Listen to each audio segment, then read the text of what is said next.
You ruined our lives, my sister yelled. The family unanimously declared that it would have been better if I hadn't been born. I quietly left home. A few days later, I received messages begging for help. I grew up in a quiet suburb of Atlanta, always living in the long shadow of my older sister, Amber. Everyone, especially our parents, adored her without a second thought. They celebrated her achievements and overlooked her mistakes, while I became the silent scapegoat for every failure, even when it wasn't mine. At school, whispers swirled around me. They said my quiet nature was nothing more than a mask, hiding some hidden flaw. Every mistake Amber made, every misstep she took, somehow ended up being my fault in the eyes of those around us. I remember sitting alone during lunch, feeling the sting of isolation, my heart heavy, with a growing realization that life was wildly unfair. It wasn't just a matter of sibling rivalry. It was the crushing weight of constant blame and neglect that slowly chipped away at my spirit. In those moments, I began to see the world not as a place of shared love, but as one where favoritism and injustice dictated every interaction. There came a day when the pain and isolation became unbearable, a day that reshaped everything.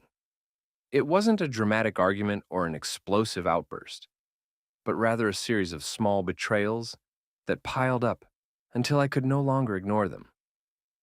After yet another family dinner where I was blamed for Amber's latest misstep, I felt a cold clarity settling in.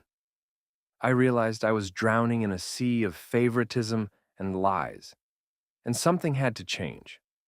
That night, I sat alone in my dimly lit room, the weight of my childhood regrets and constant accusations pressing down on me. In that quiet, painful moment, I decided I had to leave, not out of anger or revenge, but to save what was left of my spirit. It wasn't a spur-of-the-moment decision. It was the culmination of years spent trying to prove myself in a house that refused to see me. I packed a small bag with the few things that held any meaning, and as I stepped out into the cool night, I felt a mixture of terror and liberation, a bittersweet farewell to a past that had defined me for far too long. After leaving everything I once knew behind, I found myself on the edge of an uncertain future. I remember the chill in the night air as I stepped onto the empty street, my heart pounding with equal parts fear and hope. With nothing more than a battered backpack slung over my shoulder, I walked into a world that felt both terrifying and strangely liberating.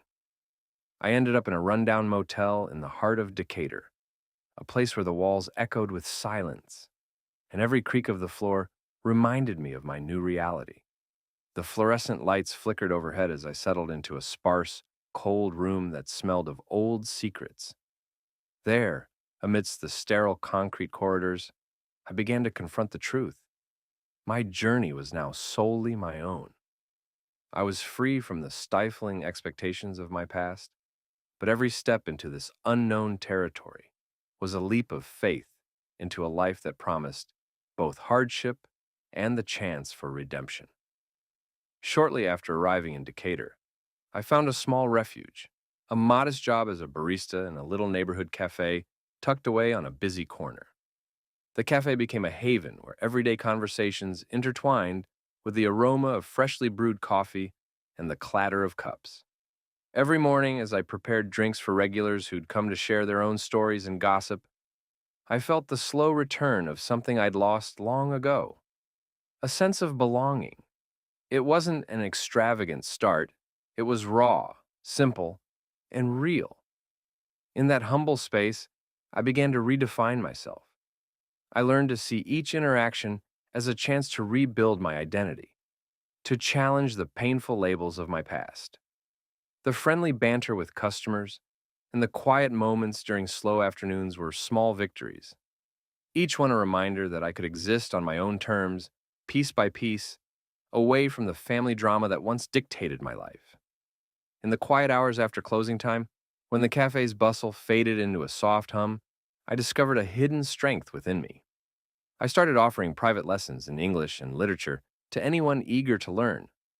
What began as a way to earn extra money soon grew into a modest business, built on trust and genuine connection. Every lesson was a small act of defiance against a past that had constantly belittled me. I listened intently as my students shared their own struggles, and in helping them find their voices, I found mine. Slowly but surely, word spread that I wasn't just surviving, I was thriving. The whispers that once echoed with pity were gradually replaced by murmurs of admiration. Each success, no matter how minor it seemed, was a step further away from the darkness of my former life, and a bold assertion that I was finally in charge of my own destiny.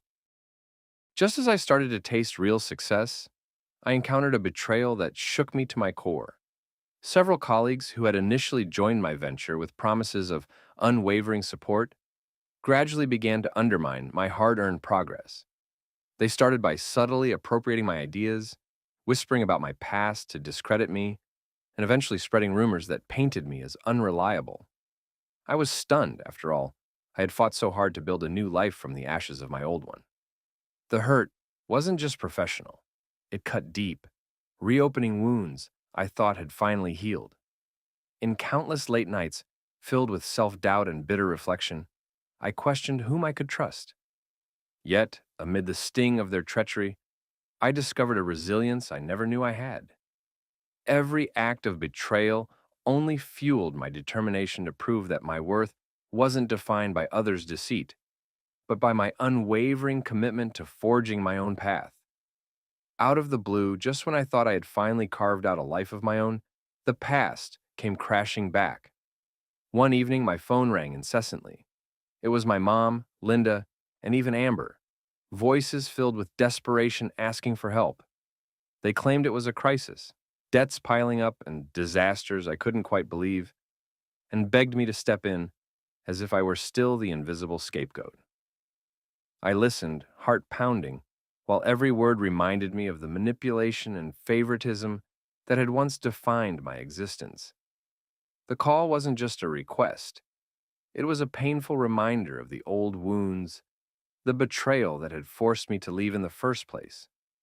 Yet, in that moment of vulnerability, I felt a surge of conflicted emotions, a longing to reconcile, mixed with a deep-seated urge to protect the life I'd so painstakingly built. I knew that any decision now would not only affect me, but also echo the unresolved chapters of my turbulent past. In the aftermath of that emotional confrontation, I realized that my past no longer held me captive. I made the difficult choice to firmly close that chapter, knowing that forgiving didn't mean forgetting. Standing at the threshold of my new life, I decided to set clear boundaries with the people who had once defined me. I acknowledged the pain of betrayal and manipulation, but I refused to let those memories dictate my future. With a determined heart, I channeled every hurt and every scar into fuel for growth. I dove deeper into my work, expanding my online courses and connecting with a community that truly valued me.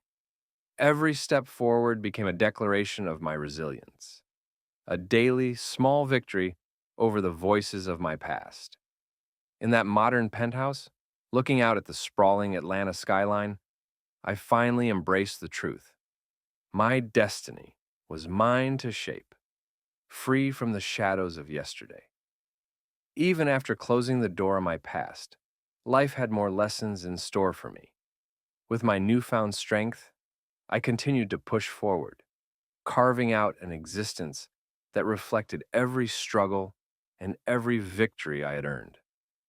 I expanded my online venture, embracing new challenges that tested my limits and redefined what success meant to me. Every morning, as I looked out over Atlanta's bustling streets from my penthouse, I recalled the hard-fought journey that brought me here, each scar a silent witness to my resilience. Friendships deepened, and genuine connections replaced old, toxic bonds. I found myself mentoring others, sharing the raw, unfiltered truth of my experiences to inspire those who still felt invisible. In every moment, I was reminded that while the past shaped me, it did not have to define my future. The dawn of each new day held promise, a promise of growth, of hope, and the courage to create a life on my own terms. Now, as I sit in my sleek penthouse overlooking the vibrant cityscape of Atlanta, I feel an unexpected calm wash over me. The journey wasn't linear, and every hardship has become a stepping stone towards a future that I now fully own. I've learned that sometimes the toughest decisions lead to the most profound transformations. With every new project, each honest conversation, and every late night spent brainstorming, I reaffirm my belief that my life isn't defined by the ghosts of favoritism or betrayal. Instead, it is a mosaic of all the moments that compelled me to stand up, break free, and rebuild. Today, I not only nurture a thriving business and a supportive community, but I also cherish my inner strength. I've embraced the beauty of forging my own path, and with a determined spirit, I move forward into a future full of promise and endless possibility.